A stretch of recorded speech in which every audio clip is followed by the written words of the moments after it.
Hi, welcome to Damo Words podcast. My name is Carl Clarke, bringing you all the information necessary for you to understand your aging face. First, we'll talk in this episode on structures and the different structures that tend to age over time. So let's look at the different structures of the face. Let's think of a 4-story building: basement, first, second, third, and fourth floor with a roof. Now the basement is going to be the bony structures of the face. This is the foundation of the face, the foundation of the building. And this foundation holds up each of those other floors. So the bone holds up the fat, the muscle, the ligaments, the skin, everything above it. Second is going to be the ligaments of the face. The ligaments, think of the steel structures within the building that holds the concrete together. Those fine grid works of structure that pulls the walls together and hold things in place. Then we have the deep fat pads. Think of the furniture. The superficial fat pads, think of the curtains. And then we have the top layer, which is the skin. And there we can think of the roof. Now going to the bony structure of the face. How does the bones age? Well, bones tend to become dense and robust when we're young. That's why our cheekbones, forehead, jaw is more stronger when we're younger. As we get older, third decade, fourth decade, 50s, what happens is we get bone resorption. And with bone resorption, those bones in the face are getting smaller and smaller and smaller. So if we go back to our reference of a building, if the foundation of the building is getting smaller and weaker, then the structures above, first, second, third, fourth floor, and the roof are all going to crumble. They're going to move. They're going to sway. So as the bones in the face are getting smaller, the tissue on the face doesn't have a lot of stability, and so you have more problems after aging. These are the bones of the face, and more prevalent, the bones that change more drastically are the protruding bones. Bones like the glabellar region, bones like the upper cheek region, the mandible, the maxillary bones. Once these bones are changing, our teeth are also changing. And what happens is our teeth roll inward as we age. And that's why we get the hollowness associated with the anterior or the front part of the chin. As the bones roll in, we get this issue again with the mandible as well. So all of these issues with the foundation changes, and that's the bones. The next structure I want you to think of after the foundation, which is the bone, is the muscles. The muscles are going to hold things in place. The muscles are going to allow movement within that face. But as we age, the muscles become slightly weaker. The muscles become thinner, they become atrophied. So the thick robustness of the zygomatic muscles, the masseter muscles, the mentalis muscles, the glabellar muscles, they get thinner and smaller, and so you see small changes in the robustness of the face. The next issue we're going to will be the ligaments of the face. Now the ligaments of the face is not easily understood, and this is a brand new specialty, so we're still learning about these cutaneous ligaments. What we do know is the ligaments act like the steel beams or the steel struts within a building, holding each of the floors together. And these steel struts go from the basement implanted in the ground and travel up the bricks all the way up to the roof, holding things in place. That's what the ligaments in the face do. They go up and they go through all of the structures, first, second, third, fourth floor, which means they're going through the muscle, the fat, deep fat, superficial fat, and they attach to the skin.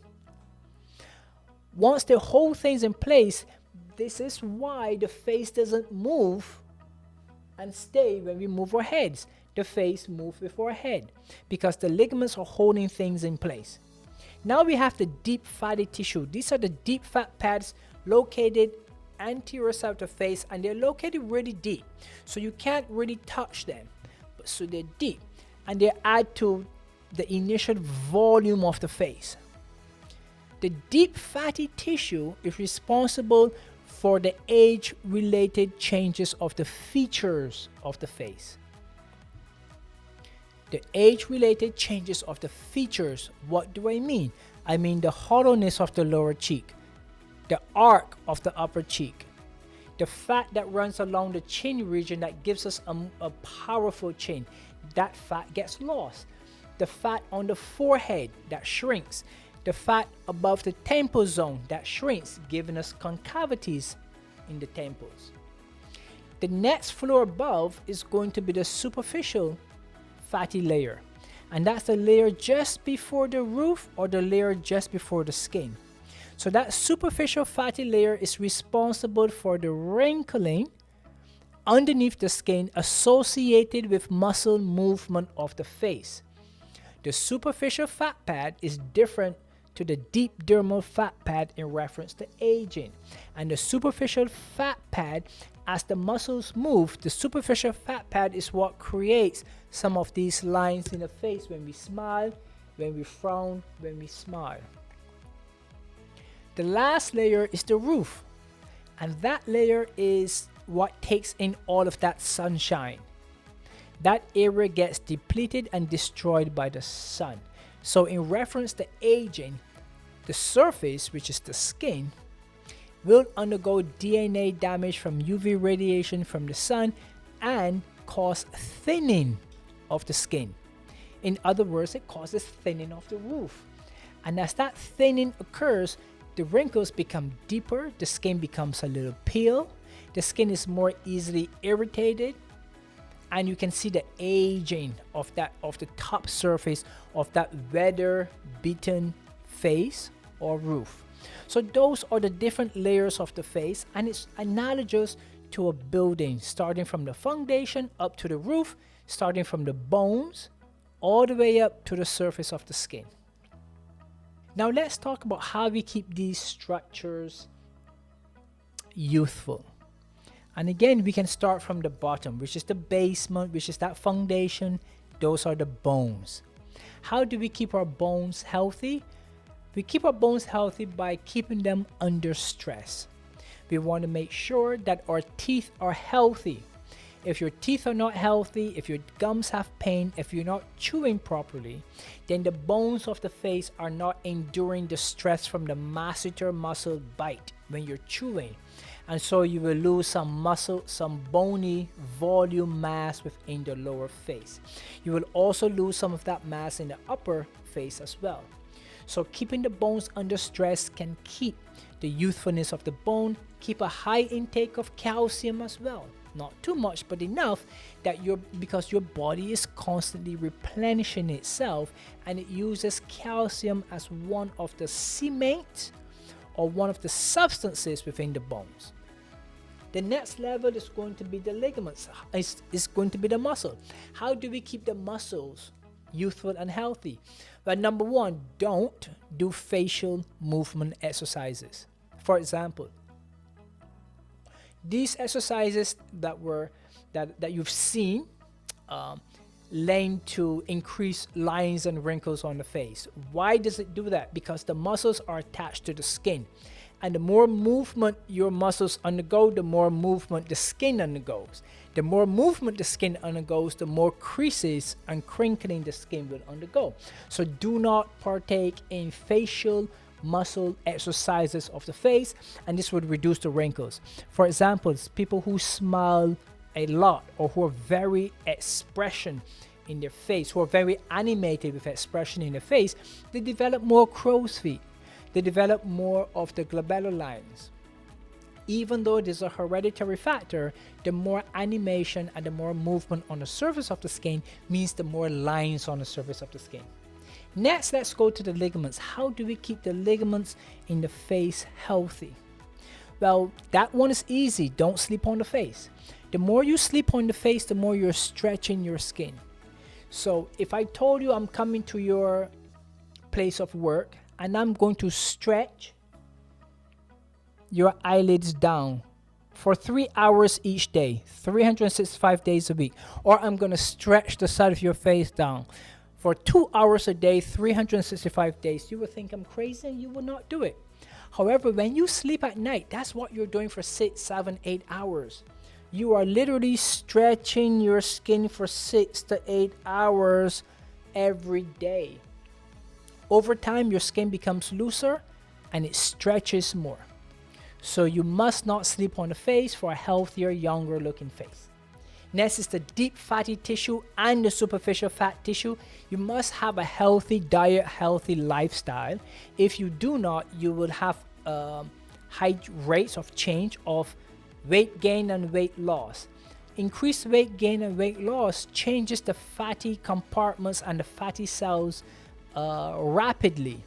As these changes keep occurring, what you're doing is you're creating lines above the superficial fatty region, which leads to an aging face. So aging face occurs when there's too much movement or too much compression within the face. That movement is either from exercises of the face, overactivity, expression of the face, and also sleeping on the face that causes compressive and stretching forces to the skin, the superficial, the deep fat, the ligaments, the muscle. Last is going to be the surface of the skin, the fat, the surface of the skin. Now the surface of the skin, obviously to keep this youthful and healthy, you want to stay away from the sun. The sun will crease the face as long as you are in the sun. Again, UV radiation is very powerful. The second is high energy laser devices that you use on the surface of the skin. These can damage the surface of the skin. And this is why many people have superficial burns on the skin after laser treatment. This is not a normal thing to have. Your practitioner will tell you this is quite fine and normal, and most people look like this burnt face when you're finished. That should never happen to your face regularly. There's no way in history where someone who have a chronically burned face is gonna have a youthful face. You're gonna have a more red, swollen face the next week or two, and afterwards your face goes back to exactly the way it looked before. However, with the accumulation of damage and scar tissue. So high energy devices on the face, in my professional opinion, after doing this for 20 years, is that it should never be a high frequency of treatments with high energy devices. The next one is stress in your life. Reduce the stress in your life. You're going to reduce the reactive oxidative stress within the cells of the body, which reduces the amount of stress to the skin itself, which reduces the aging parameters of your face. And then lastly, stressing the skin by sleeping on the face is a big no-no. If you're constantly sleeping on your face, you're creating lines and creases within the face. Over time, those creases become permanent. How many of you have diagonal or vertical lines in the forehead when you wake up? Those are creases that you're noticing now. Over time, those creases become permanent. And I don't have to tell you how expensive it is to remove these creases. You're using fillers, you're using toxin, you're spending hundreds to sometimes thousands of dollars to remove the very same creases that you yourself are causing at night. So those are the different ways to keep the different structures of the face youthful. I've given you many hints and many secrets and many details on keeping that face youthful.